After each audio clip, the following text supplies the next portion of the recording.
UFC 317, Topuria versus Oliveira. Going to be giving fight predictions on this, starting at the bottom, working our way up to that main event. So, starting at the opening fight of the night here on the early Fight Pass prelims, Nico Price, Jacoby Smith. Jacoby Smith is going to win this fight, hands down. I think he's going to steamroll Nico Price. You know, Nico Price is kind of a journeyman. Not kind of, he is a journeyman. You know, he's been knocked out a lot. He's been grappled a lot. This guy, Jacoby Smith, can do both, right? He's a high-level wrestler, right? D1s. Coming off a knockout in his last fight. I think it was like just over a minute. So, yeah, looking at this fight, I mean, this is a pretty easy one to predict. Jacoby Smith, probably by first round KO, few minutes in, right? Like, Nico, he's never really been that good, but he's definitely washed at this point in his career. And going up against a young, hungry prospect like Jacoby Smith, I think it's going to be a bad night for Nico Price. So, Jacoby Smith, first round KO. Janata Deniz versus Alvin Hines. So I watched some footage on Alvin Hines, and you know he's a big, stocky heavyweight. He throws a lot of big looping power shots, decent wrestling, but just the technique is shit. Like he just doesn't have that much technique. He comes forward swinging wide, usually dives for a takedown, and at this level against a guy like Janata Deniz, I don't think that's going to go well for him. I don't think it's going to bode well. You know, I see him lunging forward a lot, and I think Janata Deniz can definitely catch him, right? I mean, it's heavyweight. Everybody's one shot away from finishing a fight. And, you know, I don't think Alvin Hines is bad, but I think this is obviously a step up in competition, and with the way he fights, I think he's going to get caught. I'm going to call this one a first round KO as well for Janata Deniz. All right, Cedricus Dumas versus Jackson McVeigh. Couple of tall middleweights here. I think Jackson McVeigh is 6'3" or 6'4". Obviously, they don't have any stats on him yet because he's making his UFC debut. I watched some of his stuff on the regional scene. He has a decent ground game. He did get a nasty, I think it was a Bravo choke over one guy in his last fight, like a minute or so in. So he definitely is tricky on the ground, but you know, Cedricus Dumas, good grappling, striking, but Jackson McVeigh just does not seem to have that much technique on the feet. Like, he's good if he gets into a clinch and he starts landing some knees and elbows. Definitely good if he can get the fight to the ground.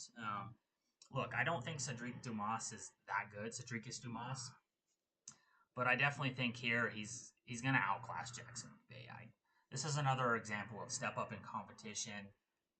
You know, Jackson McVeigh is a little bit sloppy, and he's gotten away with it on the regional scene against tomato cans, right? I think this is going to be a bit different. I think Cedricus Dumas is going to be able to fend off the clinch from him. He's a big, strong guy as well. You know, obviously, I don't think he's going to be taking Cedric Dumas down and, you know, looking for those chokes, you know, like Darce's or Bravo chokes, which he's accustomed to. So I think Cedricus Dumas, I got him winning this by a 3-round decision. All right, moving up to the prelims. We got Terrence McKinney versus Vyacheslav Borshev. Yeah, I'm going to go Terrence McKinney on this. Like, Terrence, he's another one of those guys that's, like, really frustrating to watch because he's so damn talented. You know, he's got the wrestling. He's dominant on the ground. He just controls people on the ground, beats them up. But on the feet, he is so terrible, man. Chin in the air, backing straight up. I mean, he's gotten clipped like that multiple times by guys he probably should have beaten because he just backs up straight in the air like this. Like, I don't know. Like, mentally, there seems to be something off about him because I just don't get how he can't put it together, right? I mean, he trains with guys like Kevin Holland and things like that. I think he's cool with like Jamal Hill and them. So he's got good guys around him, but it's just like he's so awful on the feet. Like, he has shit movement. He leaves his chin up and he gets caught. Look, I know Vyacheslav Borshev has high level striking, right? Good striking. But I just think he's washed at this point, right? He's old, he's washed. And I think Terrence, obviously out athletics him in this fight. I think the takedown is gonna be there. You look at Chase Hooper. Well, Chase Hooper, I guess TKO'd him, but Vyacheslav has been, susceptible to that grappling in the past. Pretty easy to take down. I think a guy like McKinney gets fight down to the ground early. I think Vyacheslav is tough enough where he can survive in the first round. Look, I don't think he has that power to put McKinney away. Otherwise, I would pick him. If you have decent striking and power, I'm always going to pick you at this point to beat Terrence McKinney. Right? Well, I guess, and if you add decent takedown defense. Well, maybe not even that, because Terrence his defense is so terrible that you have decent striking, power, I'm going to pick you to beat Terrence McKinney. Most likely you'll put him away. Vyacheslav doesn't have that power.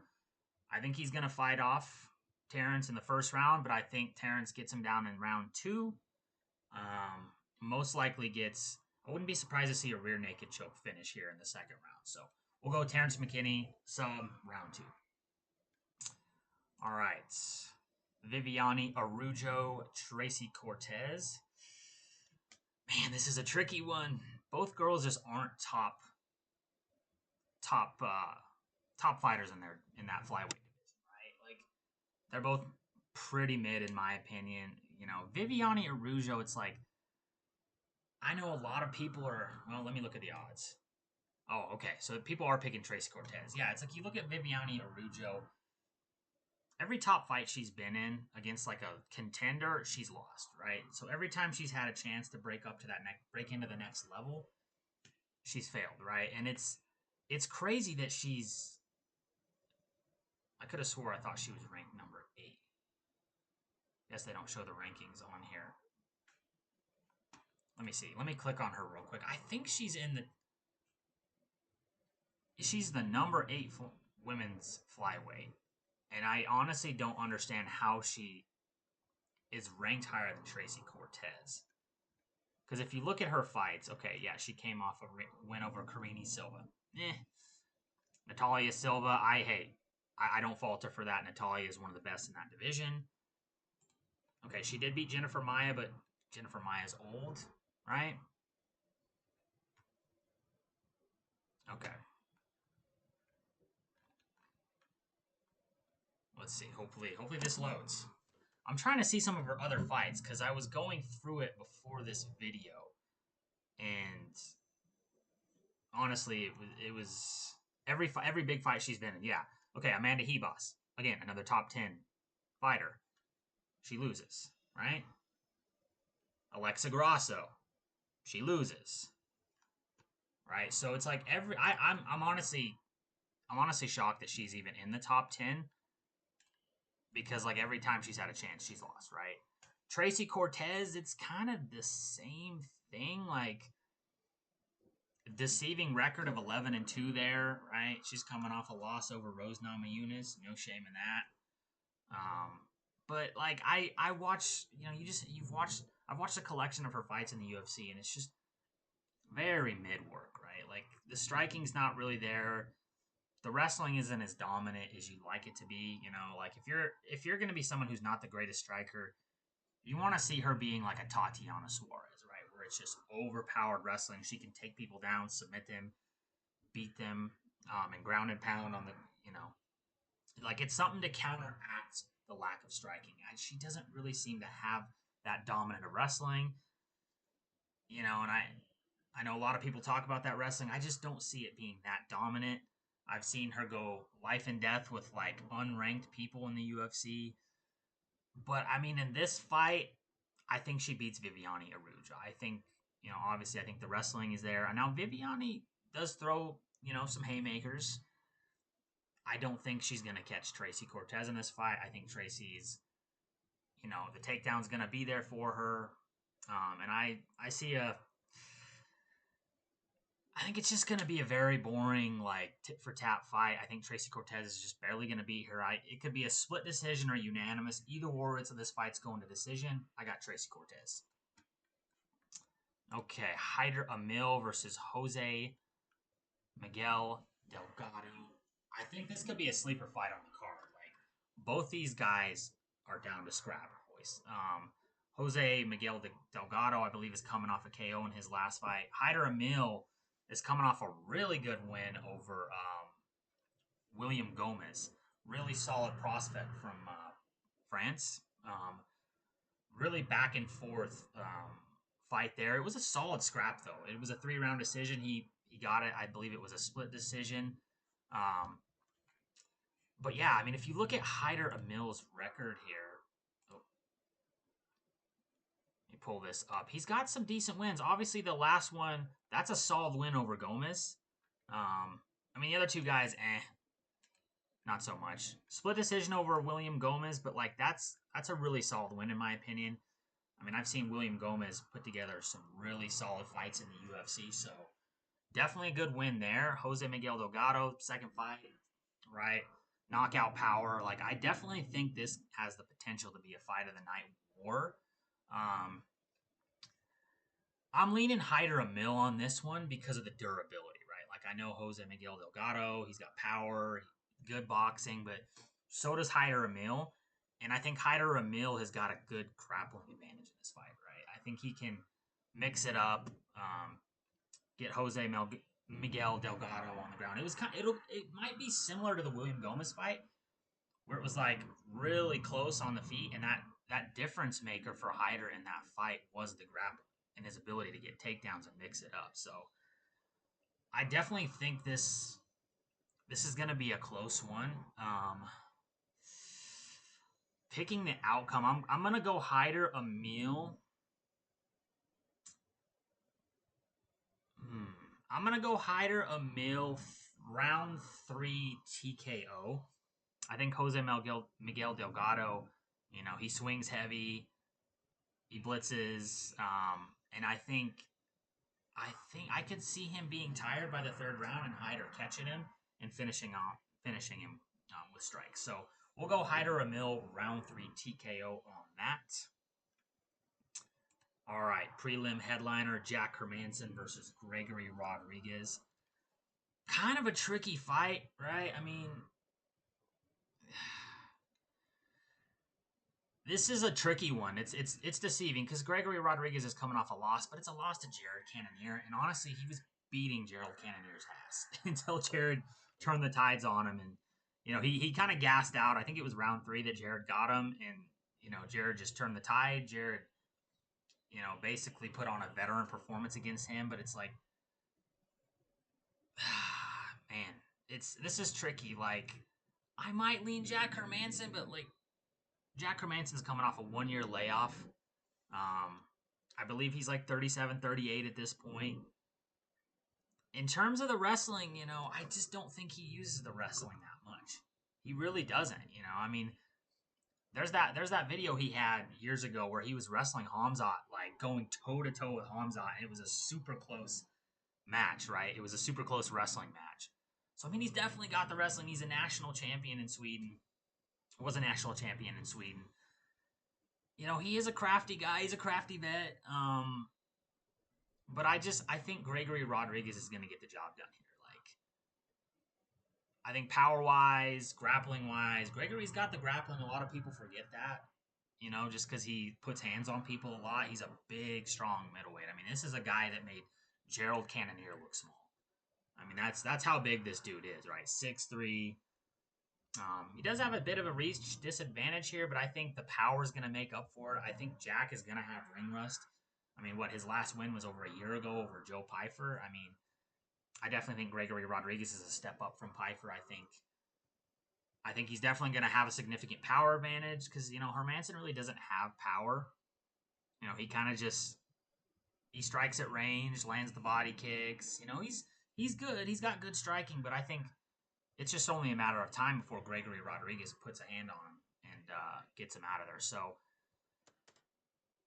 I could see this one being a round 2 TKO for Gregory Rodriguez here. So yeah, that's what we're gonna go. Round 2, Gregory Rodriguez TKO. All right, moving on to the main card.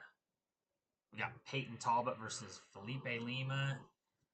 Man, tough back-to-back fights for Peyton Talbot, right? Raoni Barcelo's last fight, Felipe Lima this fight, but listen, man, if you're gonna be a true prospect in this division, like these are the kind of fights you gotta have, right? You know, obviously Peyton Talbot got really exposed in the wrestling in his last fight by Raoni Barcelos.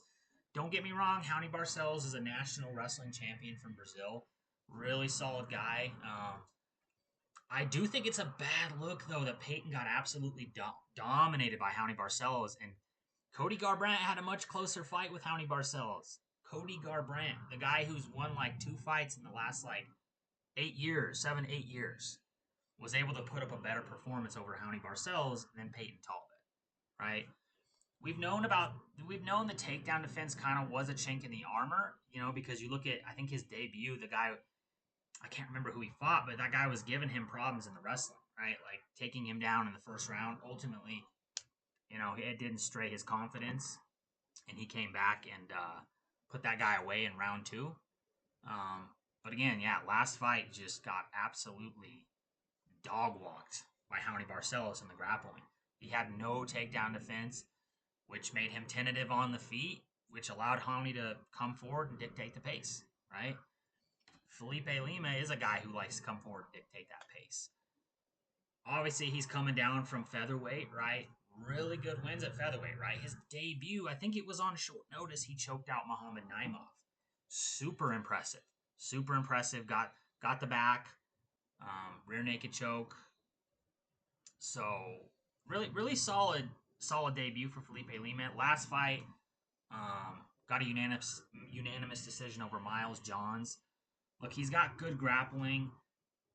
On the feet, though, I do think Peyton will have an advantage on the feet, but this fight kind of scares me for Peyton, right? Because like those first few UFC fights where he was just knocking dudes dead within like a round, I mean, it just like the aura this guy had. It's like I thought he wasn't going to be beat. I thought he was going to steamroll almost everybody until he got obviously in like the top 10, right? So this fight scares me for Peyton Talbot. Felipe Lima, I definitely think could have a grappling advantage here if Peyton hasn't shored up the hole in his defense with the takedown defense. I could see this being very similar to last fight with Raoni, and I can even see Felipe getting a submission in this fight if Peyton doesn't have that takedown defense. So this is a tricky one for Peyton. I'm leaning Felipe Lima.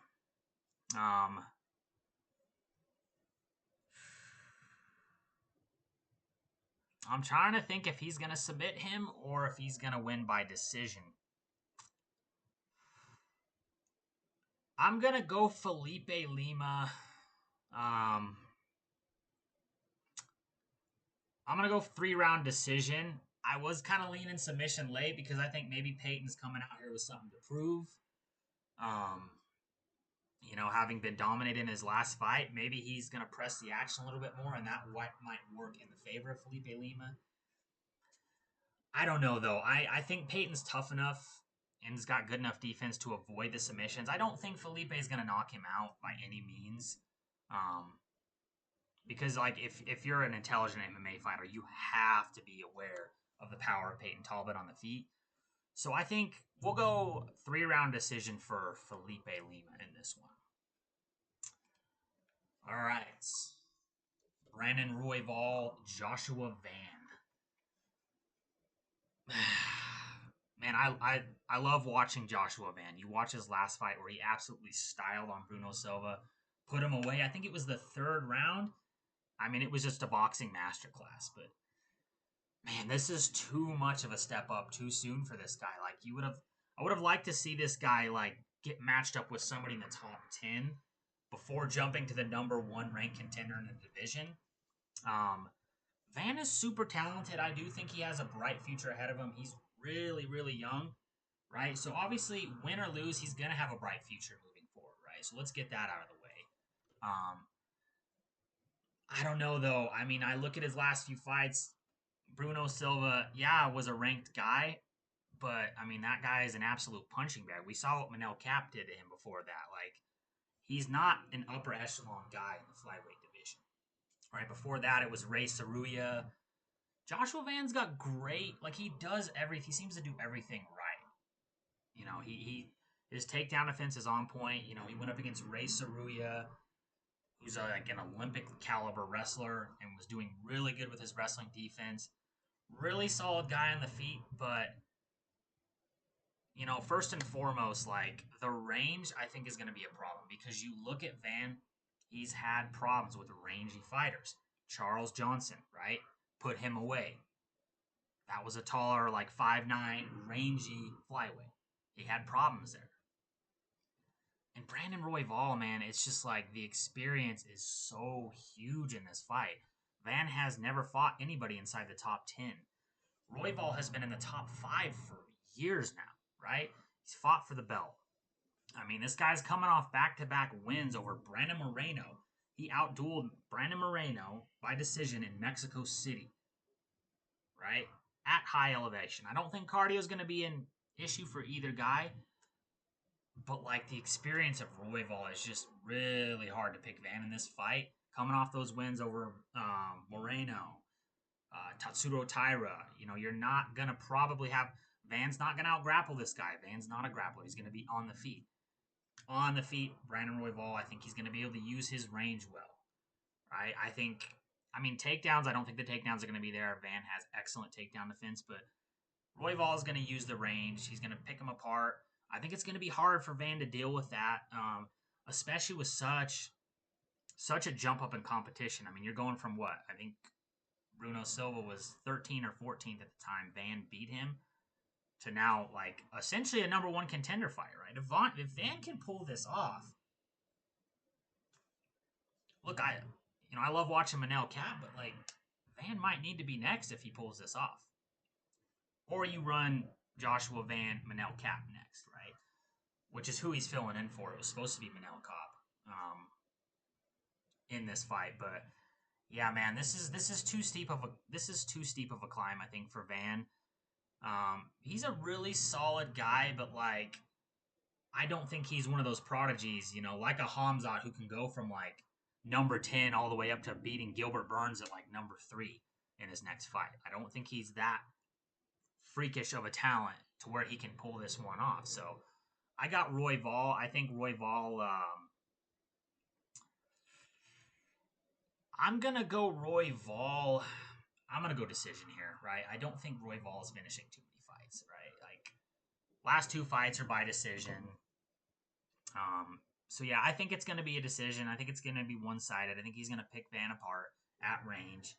I think it's going to be hard for Van to close that distance, and I think he's just going to be at that disadvantage with that range all night. So Royval by decision. Beneil Dariush, Renato Moicano. Look, man, like, this is a bad fight for Moicano.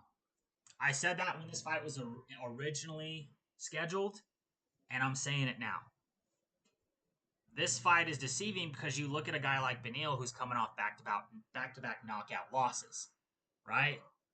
Obviously, you know, his chin has always kind of been susceptible, though. I didn't stop him from going on a 8-9-5 win streak.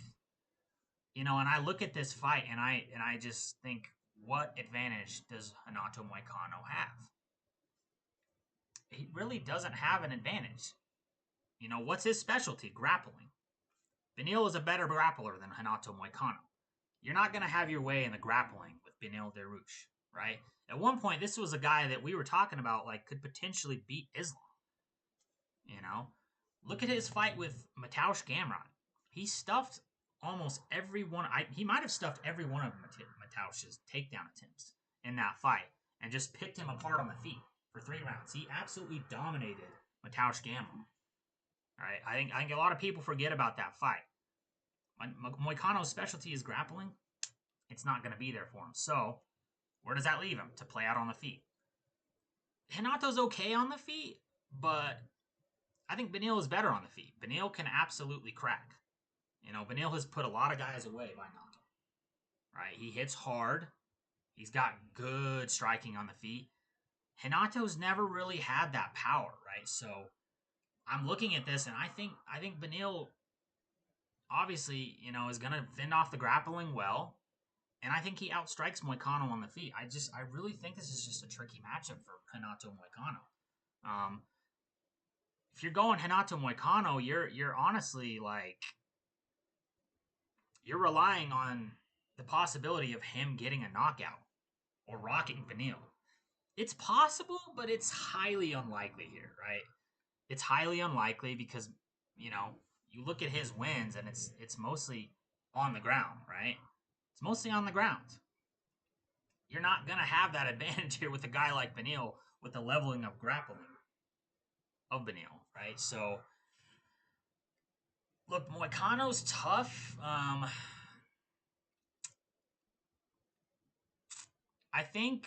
I honestly think Beneil.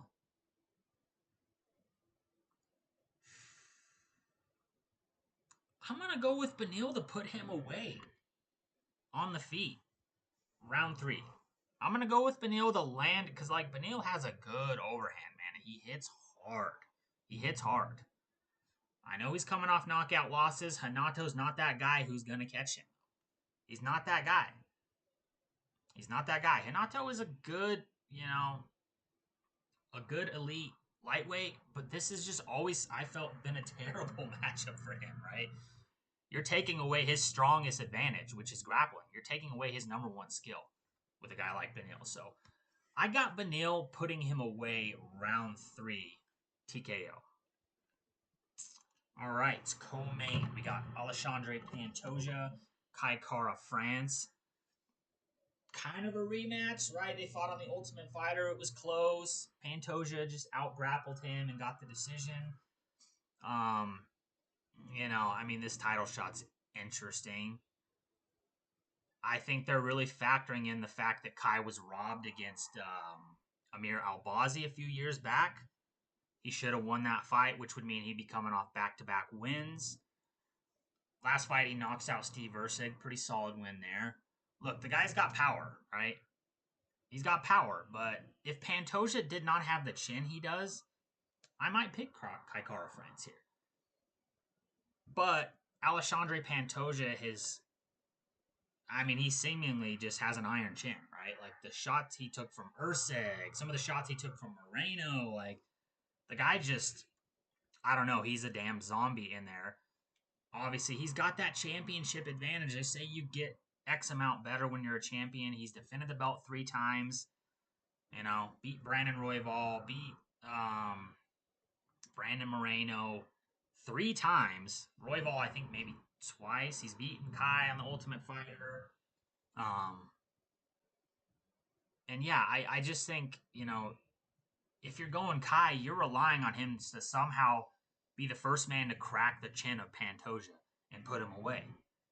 Other than that, I think Pantoja is going to be putting a pace on him, moving forward. His striking has gotten underrated. Like, you look at the last fight. God, what is the guy's name? I keep confusing him with Tatsuro Taira. Kai Asakura. You look at that fight. Landing good punches on the feet. Quick transitions, man. That's how he got him. He got the back super quick, got the hooks in, and choked him out. I think Kai has really good defense on the ground, so, I don't think it's going to happen like that for him, but, I think he's going to push that pace on Kai. I definitely think Kai will give a good account of himself on the fight. It's interesting. It'll be interesting, but I just think it's going to be a whole lot of maybe Kai. I do definitely think Kai is going to crack him in this fight. Multiple times, but I think he's going to crack him. Pantoja is going to close the distance, get takedowns, work control.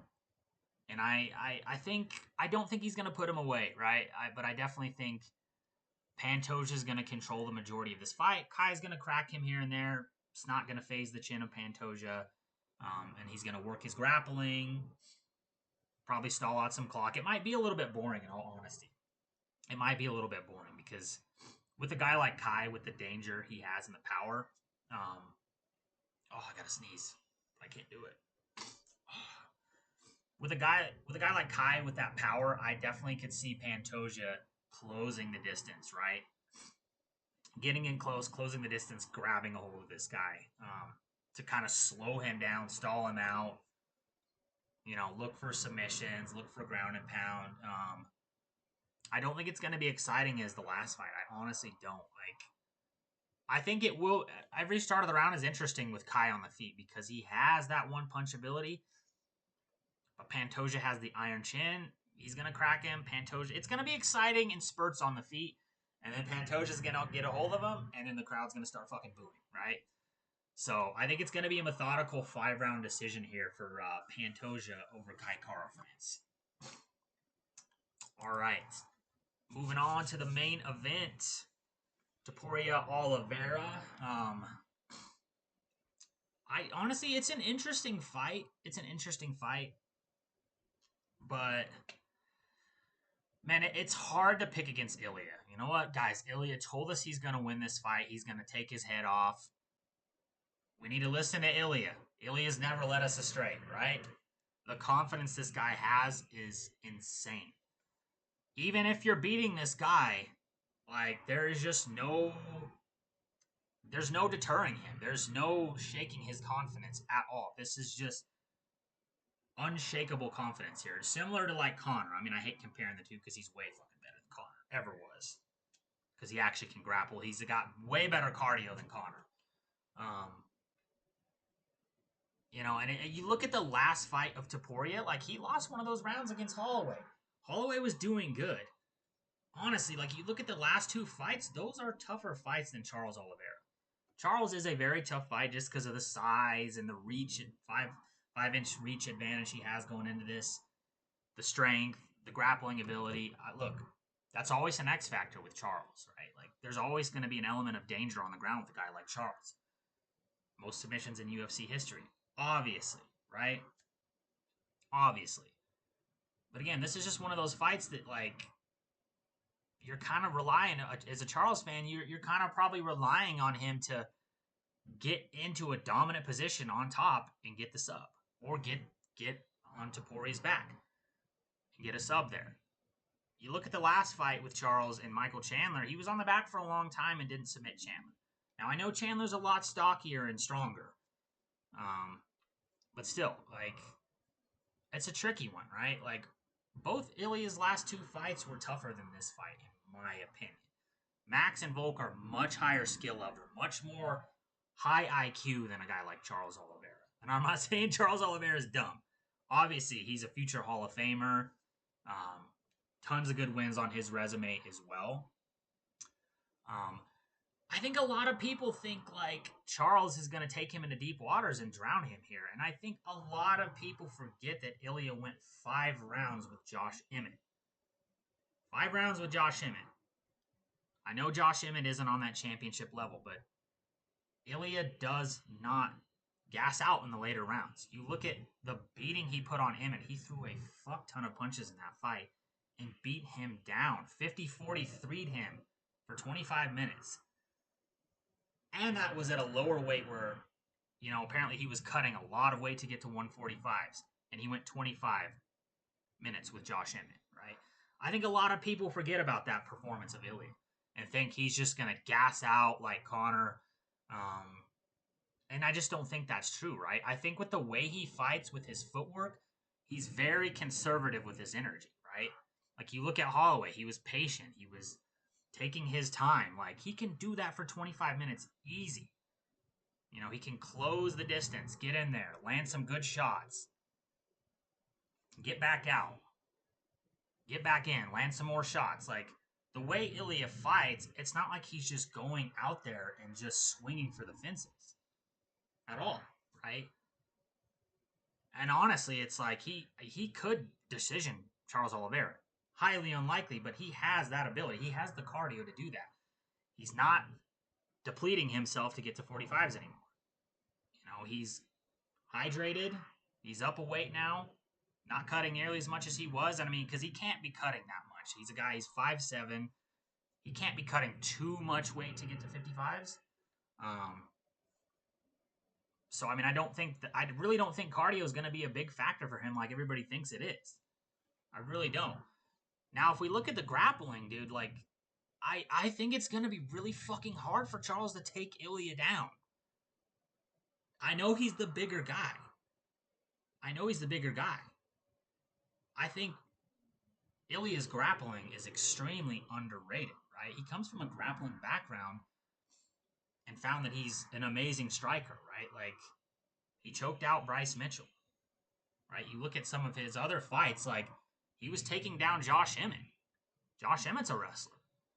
Again, obviously the argument's, well, they're not Charles Oliveira, but like, I'm sitting here listening to these arguments for Charles, like, oh, he could potentially drown him in the later rounds. I don't think so, man. Grappling, I don't think he's going to have a super significant advantage. Right? I don't think he's going to have a super significant advantage in the grappling. Like, I think it's going to be really fucking hard to take Ilya down. I really do. Short, stocky guy, great grappling. Obviously, if Charles does get him down, yes, I give the top game advantage to Charles, of course, no shit. I think it's going to be hard for him to get there, and I think you look at the last fight and why it took Ilya till round 3 to finish Holloway is because Holloway is a master of that range. And his movement is superb, right? Like, his footwork is phenomenal. It's why he destroyed Justin Gaethje, right? And I could see this fight kind of being like that, right? I think Charles is much more hittable than Max. Max is out at range, like popping the jab, throwing kicks, great movement. Charles is going to be walking you the fuck down, trying to hit you. And that plays right into Ilya's hands. Like, you're giving him an easy target, right? So I think this fight is gonna be in like phone booth range, and I really think Charles is gonna be making a big mistake doing that, right? He's gonna be making a big mistake getting in that close range with a guy like Ilya with that one punch power. He's gonna be hittable all night. Ilya's gonna be cracking him all night long. I could see Charles attempting a clinch and a few takedowns. Even if he gets Ilya down, I can see Ilya scrambling up fairly quickly. Right? Fairly quickly. Honestly, like, with Oliveira, you're relying on potentially a submission. Like, you're relying on Ilya just being completely exposed on the ground, which, I don't think is going to happen. Or, somehow landing on Ilya on the feet, which is not going to happen. Or gassing him out in the later rounds. Highly, highly, highly unlikely. I didn't even see the odds on here. Oh, no odds on here. No odds. Okay, well, predictions for this fight. I think Ilya is probably going to put him away.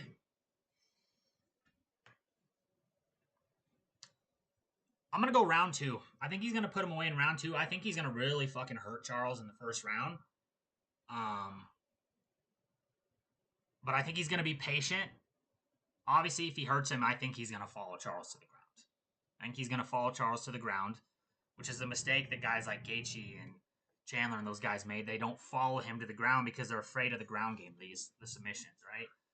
So I think he's going to really hurt Charles round 1, and I think round 2 he's going to put him away. Like, look, I love Charles Oliveira. I love his story. Great guy, future Hall of Famer, but he's just going to be much too hittable in this fight for Ilya, right? He's going to be in that phone booth range trying to land, walking forward, fearless. Hey, respect, not an intelligent thing to do with a guy like Ilya, though. Not intelligent to do. One of the best strikers in the UFC. Great footwork. Always moving like, I don't think he's going to be, he seems to roll with the punches when he gets hit. Like, Ilya rarely gets hit like super clean, right? So yeah, he might take a decent one from Oliveira, and then he's going to deliver an absolute thunderous punch to take one. Like, he will take one to give one, but the one he gives is 10,000 times better than the one you hit him with. So I think Charles is going to play a losing game here. I think he's going to be trying to maraud him, walk him down, and that's a bad idea. I could see him shooting some takedowns. I think it's going to be hard to take Ilya down. I really do. I think people are going to be shocked by that. Like, when a guy like Ilya starts going on this knockout streak and knocking Max Holloway out and Volkanovski out, people tend to forget that, like, this guy is an incredible grappler. He is. He's an incredible grappler, too. Like, I don't think Charles is going to have as much of a grappling advantage as people think. I think it's going to be hard to take Ilya down. I think it's going to be hard to keep him down if he does get him there. I don't think he fucking does. I don't think Charles Oliveira lands one takedown in this fight. I really don't. And, you know, yeah, that's what I'm going to go. I'm going to go Ilya round 2 KO. That's the predictions, UFC 317. Hey, feel free to drop your predictions in the comments and let me know. Until next time, peace.